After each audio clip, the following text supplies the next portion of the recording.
Servidores da segurança pública protestam diante dos números de criminalidade do estado. No Dia Mundial do Doador de Sangue, Hemonorte lança campanha para o período junino. Cerca de 20 ambulâncias de Natal estão abandonadas a céu aberto. E ainda, uma entrevista com o vereador Cícero Martins. Isso e muito mais no Câmara Repórter desta quinta-feira, dia 14 de junho.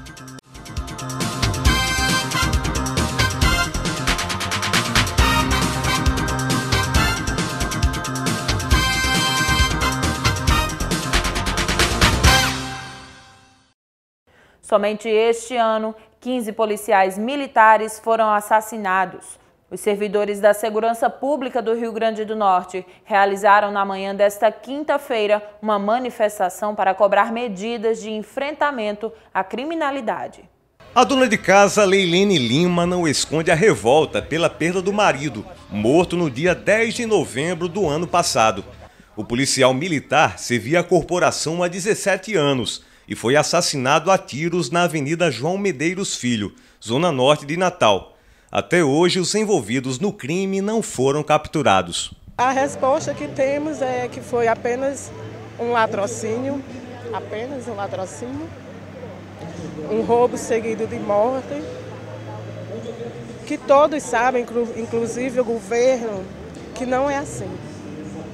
Porque aqui em Natal, literalmente, os policiais são caçados. No ano passado, 21 policiais militares foram mortos. Este ano, o número já chega a 15. E quando o balanço é estendido para o cidadão comum, o número de pessoas que perderam a vida em 2018 já chega a 920. Para combater o problema, servidores da Segurança Pública do Rio Grande do Norte realizaram uma manifestação cobrando soluções efetivas para o enfrentamento à criminalidade no estado. O ano passado bateu-se todos os recordes, algo que ninguém imaginava. Pelo menos eu, em 17 anos de polícia militar, nunca vi algo parecido. Se o governo do estado não der condições para que o policial possa fazer exercer ainda melhor sua atividade no enfrentamento, melhorar o policiamento ostensivo, enfim, e outras situações como a apuração dos crimes também. Os policiais militares que têm a missão nobre de proteger a vida das pessoas também estão morrendo. Então, é importante destacar para a população que os policiais militares são os responsáveis diretos pela segurança da população. Estes têm as piores condições de trabalho do estado do Rio Grande do Norte, têm o pior salário do sistema de segurança pública e isto coloca os policiais em situação de vulnerabilidade. Além de cobrar melhores condições de trabalho, os servidores também reivindicaram o reajuste salarial. Segundo os policiais, o governo do estado não vem cumprindo com o que foi acertado. O governo do estado tem feito sucessivos atrasos nos salários. Não paga a diária operacional como deveria. E isso tem levado os policiais, sem falar que recebemos o pior salário da segurança pública do Brasil. E isso tem levado muitos policiais ao bico e alguns morrem nessa atividade extra. Então está ligado, a reivindicação hoje não seria salarial, mas está totalmente ligado à segurança dos policiais com uma boa remuneração salarial. O objetivo justamente hoje aqui é cobrar do governo o cumprimento do que foi pactuado em 10 de janeiro, que nós entendemos sim que são propostas e são demandas que podem melhorar sim a segurança da população e pode sim criar mecanismo de proteção aos policiais militares. Na última visita fiscalizatória realizada pela Comissão de Saúde da Câmara Municipal, os parlamentares encontraram quase 20 ambulâncias abandonadas em um terreno da Secretaria Municipal de Saúde. Dezenas de ambulâncias abandonadas, um verdadeiro cemitério. Veículos que poderiam servir a população na área de saúde, mas permanecem estacionadas no Departamento de Logística em Dissé Rosado. Algumas adquiridas entre 2010 e 2013 dividem espaço com móveis e material hospitalar, num verdadeiro lixão. O presidente da Comissão de Saúde, vereador Fernando Lucena, esteve no local recentemente e comprovou as ambulâncias paradas, cerca de 19. O parlamentar vai pedir explicações à Secretaria Municipal de Saúde do que classificou de situação absurda. Na próxima segunda-feira, o secretário vai se encontrar aqui para ler o primeiro quadrimestre de 2017. Vamos questionar como é que você tem 19 ambulâncias, levando chuva, se acabando no sol, ambulância 2013, né? As macas jogadas e a população hoje, as UPAs, sem um cidadão fazer trazido de uma UPA para um hospital, não tem que ir. Sobre as ambulâncias que permanecem aqui no galpão de materiais inservíveis, a Secretaria Municipal de Saúde esclarece que elas não têm mais condições de ser postas no dia a dia do atendimento, em virtude do tempo de uso. Alguns carros têm mais de 10 anos, o que torna a manutenção mais cara que o valor de mercado do veículo. Também, segundo a SMS, em 2015, a Secretaria Municipal de Administração promoveu um leilão que deu destino a algumas ambulâncias. As outras, as que permanecem aqui, foram catalogadas e em breve também serão leiloadas. Muitas das ambulâncias, aparentemente, deixaram de circular por pequenos problemas mecânicos. É lamentável que a Prefeitura de Natal esteja praticando crime contra a população na hora que tem 19 ambulâncias jogadas no lixo e as pessoas morrendo à míngua nas ruas sem ter como chegar a um hospital. O governo liberou o saque do PIS/PASEP para os que trabalharam entre os anos de 1971 e 1988. Esse ano há uma mudança. Mais brasileiros vão poder sacar o benefício. A repórter Cádia Alves conta os detalhes.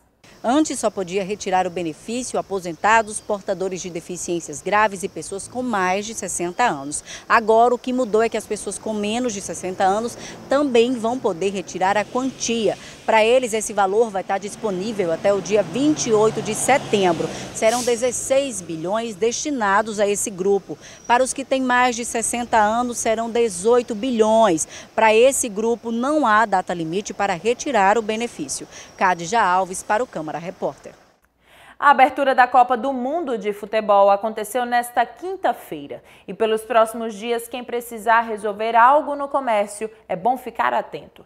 Pelo menos nos dias em que a seleção brasileira entrar em campo, o horário de funcionamento das lojas será diferenciado. As lojas fecharão uma hora antes e abrirão uma hora depois. As agências bancárias e órgãos públicos federais também terão expediente diferente. A primeira fase da Copa começa nesta quinta-feira. No domingo, o Brasil entra em campo contra a Suíça. Na sexta, dia 22, a seleção enfrenta a Costa Rica. Na quarta, dia 27, joga contra a Sérvia. Caso a seleção passe para a segunda fase, os horários também vão ser alterados. Vamos torcer para que isso aconteça, né? Com você, Tatiana. Os horários dos bancos também vão mudar nos dias de jogos da seleção brasileira. Nos jogos às 9 horas da manhã, os bancos abrem da 1 hora da tarde às 5 horas da tarde. Nos jogos às 11 horas da manhã, os bancos abrem das 8h30 da manhã às 10h30 e retornam às 2 horas da tarde e ficam abertos até às 4 horas da tarde. Já nos jogos às 3 horas da tarde, os bancos abrem às 9 horas da manhã e ficam abertos até 1 hora da tarde. E na sessão ordinária desta quinta-feira, os parlamentares derrubaram um veto do Executivo. Agora as quadrilhas juninas de Natal terão um auxílio financeiro garantido na Lei Orçamentária Anual. O projeto é da vereadora Eudiane Macedo e subscrito pelos vereadores Ari Gomes, Preto Aquino e Robson Carvalho. Parte da identidade do povo nordestino, as quadrilhas juninas da capital potiguar agora terão um incentivo para a organização e manutenção. O financiamento será destinado a partir de uma seleção via edital.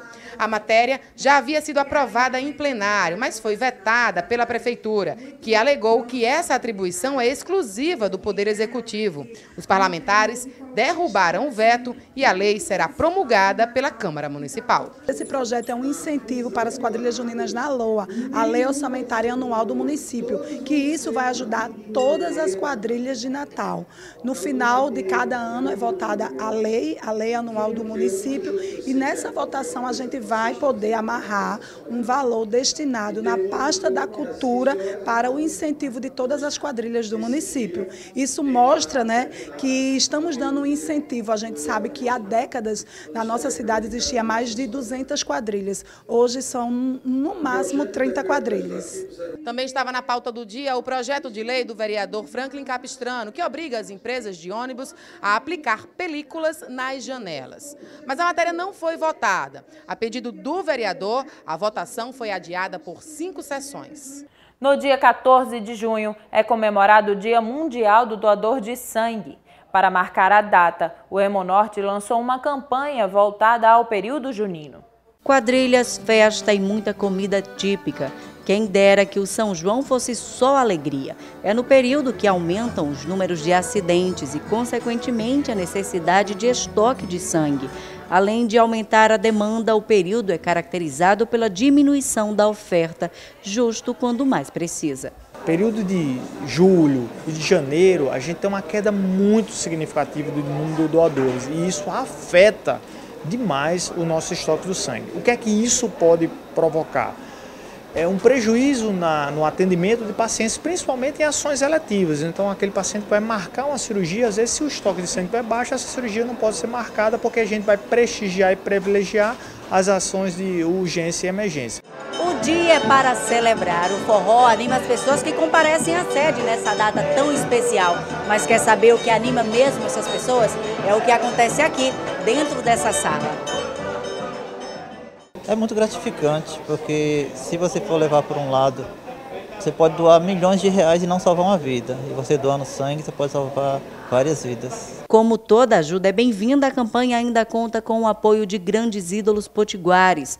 Um exemplo é o jogador do ABC Futebol Clube, o Leandrão, que procura animar o público em campo e inspirar os fãs a contribuir com um ato tão importante. A gente tem que aproveitar o carisma, a simpatia que a gente tem, né? Eu acho que a paixão do torcedor pelo clube e por nós também, jogadores, e fazer campanhas como essa, acho que é muito importante, doação de sangue, né? Doar sangue é um ato de amor e altruísmo, e quem mais ganha é quem doa. Hoje a gente vem aqui celebrar a capacidade que a população tem ainda de se sensibilizar e servir de doação, o sangue deles, quer dizer, dão o próprio sangue para salvar muitas vezes pessoas que eles nem sabem quem são. Agora nós vamos falar de um problema que atinge os moradores das 4 zonas da cidade. Com chuva ou sol, os passageiros do transporte público precisam aguardar os ônibus em paradas sem abrigo. Na zona norte de Natal, não é difícil encontrar paradas de ônibus sem qualquer abrigo para os passageiros. Na Avenida Senhor do Bonfim, no bairro Potengi, os passageiros aguardam transporte ao relento. Eu acho que devia ter uma parada aqui, né? Pra gente pelo menos ficar um pouco na sombra. Principalmente quando chove, né? A gente fica assim, né? Ao relento, né? A maior parte dos abrigos na Zona Norte está localizada na Avenida João Medeiros Filho. Ainda assim, a situação de alguns abrigos mostra a falta de manutenção. Neste próximo a uma escola privada, há muito mato ao redor. Neste outro, que parece em melhores condições, os passageiros reclamam mesmo da falta de saneamento e calçamento, por causa da areia que fica acumulada em frente à parada. Aqui é podre, nunca deixei essa lama, a gente está aqui esperando todo de lama com o ônibus. No bairro Alecrim, Zona Leste, também encontramos paradas sem abrigos. Neste ponto da Avenida 6, os passageiros esperam transporte nas calçadas. Fica no meio do sol, levando chuva, e eu acho que é uma falta de respeito, né? A gente fica aqui, até ocupando as calçadas dos outros, né? Nada legal. Segundo a Secretaria de Mobilidade Urbana do município, Natal possui 1.920 paradas de ônibus. Deste número, apenas 640, ou seja, 34%, possuem abrigos de ônibus. E este número pode ser ainda pior, levando-se em consideração que muitas delas estão em péssimo estado de conservação. Na Cidade da Esperança, região oeste, na Avenida Capitão Borgoveia, uma das principais vias da capital, este ponto de ônibus tem uma parte coberta graças a uma árvore. Mesmo assim, os passageiros ficam expostos. Aqui é triste porque quando está chovendo nós estamos na chuva, quando está no sol estamos no sol. E é muita gente, porque mesmo esse pessoal da rodoviária de fora viagem, né, tudo fica aqui. Neste trecho da Prudente de Moraes, zona sul de Natal, não há sinalização. Para a gente que vem aqui para o posto de saúde com as crianças, fica aqui na chuva e no sol, levando chuva e sol, esperando pelo ônibus que a gente vai para o Planalto. Passa uma hora aqui esperando o 33B aqui no sol quente. Os passageiros dividem espaço com os carros estacionados em frente a um estabelecimento comercial, oferecendo perigo para quem aguarda ônibus no local. A gente está aqui, o carro buzina, a gente está com os meninos pequenininhos, o carro buzina, porque aqui, né, o estacionamento da padaria, e a gente fica aqui, praticamente aqui na rua. Em nota, a Secretaria de Mobilidade Urbana, a STTU, responsável pelos abrigos nas paradas, informou que implantou no ano passado mais de 100 abrigos de passageiros. Para este ano, dispõe de um orçamento de mais de R$ 800 mil para a implantação e manutenção de abrigos nas 4 regiões da cidade. A nossa produção questionou sobre um prazo para a instalação desses abrigos este ano, mas a STTU não informou datas. A seguir, uma entrevista com o vereador pelo PSL, Partido Social Liberal, Cícero Martins. Voltamos já.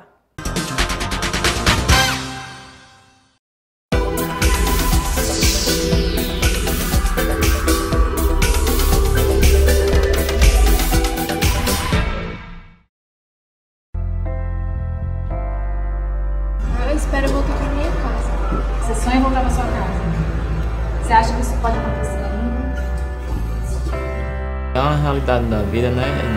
Nenhuma família vai querer um jovem que esteja num abrigo, que tenha vários perfis de adolescentes, de várias formas, várias vivências.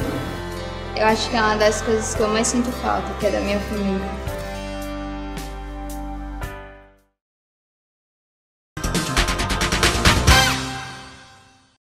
Estamos de volta com o Câmara Repórter e o nosso entrevistado de hoje é o vereador Cícero Martins. Seja bem-vindo, vereador. Obrigada por aceitar nosso convite. É um prazer estar aqui e tirar todas as dúvidas. Vereador, é um assunto que a gente está repercutindo, né, desde o dia 30. É a votação daquele projeto que revogaria o aumento das passagens. E aí a gente está mostrando em toda a nossa programação as retaliações, os rompimentos políticos que têm acontecido.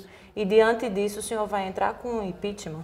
É verdade. O que a gente tem hoje foram uma sequência de fatos que chegaram até esse assunto do impeachment. Inicialmente tivemos uma votação importante, uma votação que era sobre um decreto de lei para revogar o aumento da tarifa de ônibus. E durante esse período de votação houve algumas situações que foram estranhas ao legislativo. Colegas chegaram aqui aborrecidos, que teriam sido retaliados nesse sentido. No entanto, não foi tão levado em conta. Eu fiquei, apesar de não ter, eu sou um vereador de oposição, eu fiquei observando os fatos acontecerem, porque a gente precisa realmente de ter, para julgar alguma coisa, uma ideia certa. Na sequência, após isso, houve uma exoneração de cerca de 195 cargos, 195 cargos, de uma vez só, de forma abrupta e que ninguém esperava. Você imagine, Tati, 195 pessoas desempregadas no período que a gente está passando de necessidade, irem dormir sem saber de nada, quando acordar, o desespero desse povo. Isso porque eram cargos de vereadores? Isso porque eram cargos de vereadores. O que é que aconteceu na sequência? Os vereadores foram chamados, eu não fui porque não faço parte da base do governo, foram chamados para uma conversa, eu não vou dizer de bancada, porque falou-se em realinhamento de bancada. Realinhamento de bancada, você une a bancada e conversa. Foram chamados individualmente. E as conversas, no caso de alguns vereadores, não duraram mais de 5 minutos, apesar de 4 horas e meia de atraso. Né? Eles relatam que passaram 4 horas e meia aguardando. Alguns vereadores chegaram a 6 horas aguardando para falar com o prefeito. E um vereador nosso aqui, eu queria evitar dizer nomes, mas tudo está gravado, um vereador nosso disse que a conversa dele não chegou a demorar mal 1 minuto. E outros foram 5. Após isso, em seguida, são devolvidos aos mesmos vereadores, outros não, 166 cargos. Então eu acho que da forma que foi conduzida, ficou muito claro que não houve um diálogo de realinhamento. Essa conversa teria acontecido com o prefeito de Natal, Álvaro Dias. Com o prefeito de Natal, Álvaro Dias. Então, nesse momento, alguns vereadores vieram à tona no plenário e a vereadora Júlia Arruda, que é uma vereadora decente, uma vereadora que tem uma história de trabalho muito bacana aqui na Câmara, relatou seu rompimento, falou em uma chave de roda que estava sendo dada nos vereadores, né? E falou que estava sendo conduzido da forma que ela não iria aceitar, porque era, na verdade, uma interrupção no mandato dela, a forma dela pensar, o que eu concordo. Depois tivemos a vereadora Ana Paula, que chegou a dizer que houve até uma coação com relação a votar no filho do atual prefeito Álvaro Dias. E também tivemos o vereador Dinarte, né, que falou dentro dos mesmos moldes, que não iria acompanhar aquilo que ele não acredita. Após tudo isso, houve uma nota da prefeitura dizendo que não aceitaria que as pessoas que querem fazer parte da bancada dela não votem como ela quer. Isso está na nota do prefeito de Natal. Divulgada. Divulgada, está na nota da prefeitura. Certo. Eu sou advogado. Essa nota é um réu confesso do que ele agiu. Nós estamos diante de um quadro onde o prefeito está dizendo que fez isso, que usou a máquina pública para manter os votos na Câmara. Ele disse, não foi eu que disse. E aí eu entendi, fiquei calado durante um bom tempo, passei acho que mais de 10 dias só assistindo, e me aborreci, porque eu acho que isso não é justo com a cidade de Natal, porque o vereador ele tem a opção, né? O vereador tem a opção de dizer, não, eu não vou ceder aos abusos do prefeito e vou romper. Ou eu vou ceder, cada um responde o seu mandato. Mas a cidade não merece isso, ser manipulada por um executivo. Então, resultado, fui lá, me pronunciei, e todo mundo sabe que eu sou um pouco incisivo nos meus pronunciamentos. Embora eu não tenha visto nada demais, mas o prefeito entendeu que, dizendo que queria me processar, era uma maneira de me intimidar e intimidar os colegas demais que tivessem interesse de continuar naquele trabalho. Então, com todo esse quadro que foi formado, eu observei, juntei com a minha equipe do escritório de advocacia, e eu não tenho dúvida que do decreto-lei do impeachment, no seu artigo 4º, inciso 1º, o que está acontecendo é exatamente aquilo. Ele está influenciando diretamente nas votações do Legislativo, dessa forma. Então, nós temos um caso concreto de impeachment. Se isso vai acontecer ou não, eu não sei, porque é um processo político. Se fosse um processo jurídico, eu acredito que iria funcionar. Como é um processo político, a gente vai depender da opinião dos colegas vereadores. Mas o fato, no meu entendimento, dos colegas advogados, está consumado. Como é que acontece esse processo? O senhor dá a entrada, como é que funciona? Eu estou preparando a peça da denúncia do prefeito. Dentro dessa peça, eu vou colocar todas as causas e a minha fundamentação. E aí vai entrar uma fundamentação, obviamente, jurídica, porque entra no decreto-lei. E vou colocar para os colegas votarem o recebimento ou não da denúncia. Os vereadores. Os vereadores. Certo. Diferente de como é na Câmara Federal. Que lá vai diretamente se aceita ou não pelo presidente da mesa, que no caso nosso é o vereador Ranieri Barbosa. O vereador ele vai colocar para ter uma votação em maioria simples, o que eu acho que não é complicado. E aí, dentro desse processo, vamos ter aí, ele vai ser intimado, o prefeito, ele vai ter de 90 dias até o julgamento efetivo do impeachment. Que aí o julgamento precisa de 2/3 dos votos. Como nós temos 29 vereadores, são 19 vereadores que teriam que votar pelo afastamento dele definitivo. Né? Eu acredito que não é uma coisa fácil. Eu não sou imaturo, né? Mas eu acho que eu preciso fazer a minha parte como vereador. Esses votos seriam realizados em plenário, né? Depois que fosse realmente acontecer a votação, então dos 29 vereadores precisariam 19 votar. 19, isso no processo já final. Para a abertura da denúncia do impeachment são maioria simples. Uma vez aberto, vai ser feita uma comissão de 3 vereadores, no qual eu não posso participar, porque sou vereador denunciante. E essa comissão de 3 vereadores, ela vai se organizar para levar, vai ter um presidente da comissão e um relator. E eles vão levar o relatório para os colegas. Dentro dessa comissão especial, que é formada aqui na Câmara, através provavelmente, de sorteio, o relator vai dizer se no entendimento dele houve ou não o crime de responsabilidade, né? Que seria o impeachment no caso. Se ele entender que houve ou não, é o entendimento dele. Depois ele vai colocar para que a gente vote. Quando eu digo a gente, os colegas, porque eu não posso votar. Sim. E aí, nesse ponto, é que vai ter que ter a maioria simples. Acatou a denúncia, aí sim seria. Não acatou a denúncia, é arquivado. E a minha parte foi feita, está sendo feita até onde eu acho que posso ir. Não acontecendo isso, não tendo essa maioria de 19, o processo é arquivado, então o senhor não poderia dar entrada novamente? Na verdade... Abrir um novo processo? Exatamente, não. Poderia abrir no próximo ano, caso houvesse alguma situação. Eu poderia até abrir esse ano, se houvesse outra situação. Eu entendo que o impeachment não é uma brincadeira. Eu entendo que o impeachment, ninguém quer o mandato de ninguém. Agora, eu acho que a gente precisa entender que nós estamos diante de um momento ímpar no nosso país. Existe, você é um excelente repórter e sabe disso, existe o que a gente chama de direito consuetudinário, que é o do costume. Por exemplo, um índio andar nu. Ele não é preso, porque é um costume, ele faz sem querer. Existe o cheque pré-datado. O cheque pré-datado ele é proibido por lei, mas ele funciona naturalmente, porque o direito consuetudinário quer dizer o costume. Nós não podemos tratar a corrupção, Nós não podemos tratar o uso da máquina pública como um direito consuetudinário. A gente tem que entender que existe um liame, existe um limite entre o que é moral, imoral, legal e ilegal. E é nesse ponto que a gente está pegando. Existe uma imoralidade, fato, sempre existiu e vai existir. Uma imoralidade entre o executivo e o legislativo. Mas nós estamos diante agora de uma ilegalidade aberrante.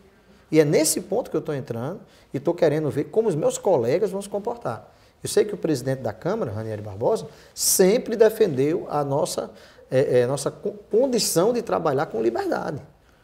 Então, não tenho dúvida que se fosse uma coisa para se definir da presidência, ele vendo isso, ele iria acatar o impeachment. Ele iria acatar a denúncia, no caso. Mas como vai para os colegas demais, então a gente tem que esperar a situação deles. E aí vai aguardando todos esses prazos para acontecer. Aguardando esses prazos, até 90 dias tudo se resolve. Mudando um pouco de assunto e ainda falando daqui da Câmara Municipal, o senhor participa de 2 comissões, né? Isso. E aí uma delas é a Comissão de Justiça. Como é que está o andamento? A gente já vai chegar perto, já está chegando perto do recesso parlamentar, no meio do ano, né, no mês de julho. Então, como é que está o andamento dos projetos de lei nessa Comissão de Justiça? Sua pergunta ela é extremamente importante. E eu acho que a gente está diante de um programa esclarecedor. A TV Câmara tem hoje uma audiência espetacular. E eu entendo que o cidadão ele precisa começar a ver o vereador por um ângulo diferente. Eu sou da Comissão de Justiça e eu pego uma quantidade exorbitante de processos, de projetos legislativos que não vão dar em nada. Como os que estão aí não deram.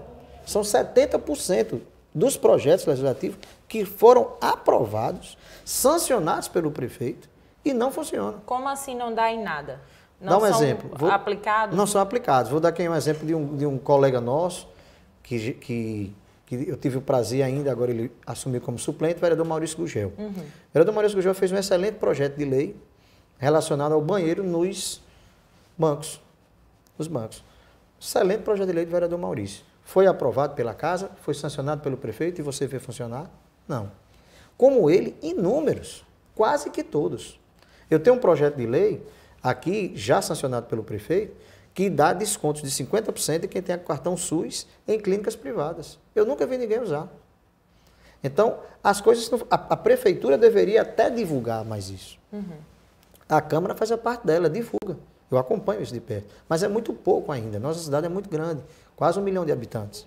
Então, dentro desse contexto, eu queria que os vereadores, e aí eu fiz até um apelo na casa aqui, diminuíssem a quantidade de projetos de lei, até porque a gente, quando fala em título de cidadão, a gente fala num projeto de lei, num decreto de lei.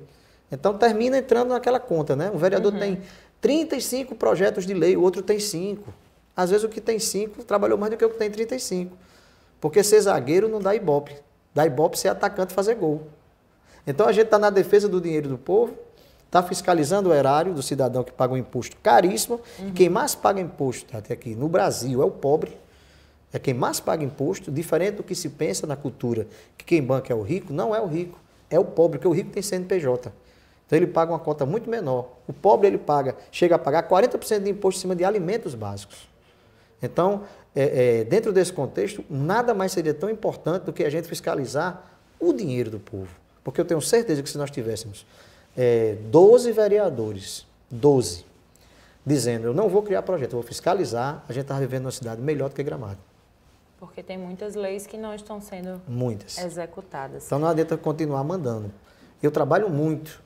No domingo, eu passo o domingo, todos os meus domingos, são analisando os projetos de lei. Porque eu sou advogado, então eu passo, apesar de ter uma equipe de advocacia, mas eu passo por todos analisando.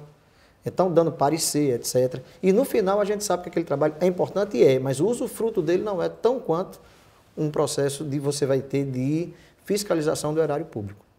Saindo da Comissão de Justiça e entrando na Comissão de Saúde, né, o senhor tem uma atuação, ficou uma parte de trazer, ficou por sua parte, trazer o posto de saúde da Guarita, né? Isso. Como é que está isso? Essa luta do nosso... começou no meu mandato, eu trouxe esse problema para a Câmara, como vereador, a Câmara fez uma audiência pública, a Câmara convocou a secretária Saudade, a secretária foi extremamente amigável conosco, nos atendeu muito bem. É uma secretária que, inclusive, toda a Câmara reclamou quando ela saiu, porque ela tinha um atendimento bom com a gente.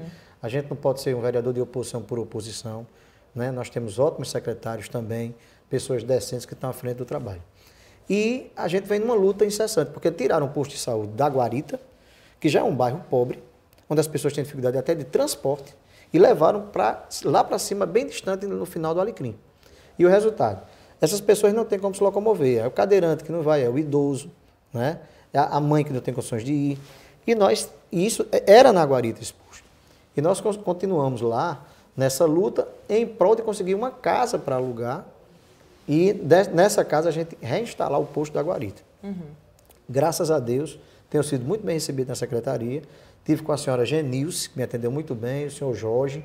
Eles foram comigo agora recentemente lá. E nós estamos trabalhando muito para que dê certo o projeto de uma casa que tem lá, porque envolve reforma, envolve algumas coisas, mas eu quero aproveitar o seu espaço aqui, que é muito bom, para dizer que realmente tem caminhado. Eu estou com muita fé, nós estamos no mês de junho, né? Eu acredito que até mais ou menos o meio do ano, julho, agosto para setembro, a gente já tem talvez o posto já de volta lá, no mais tardar outubro.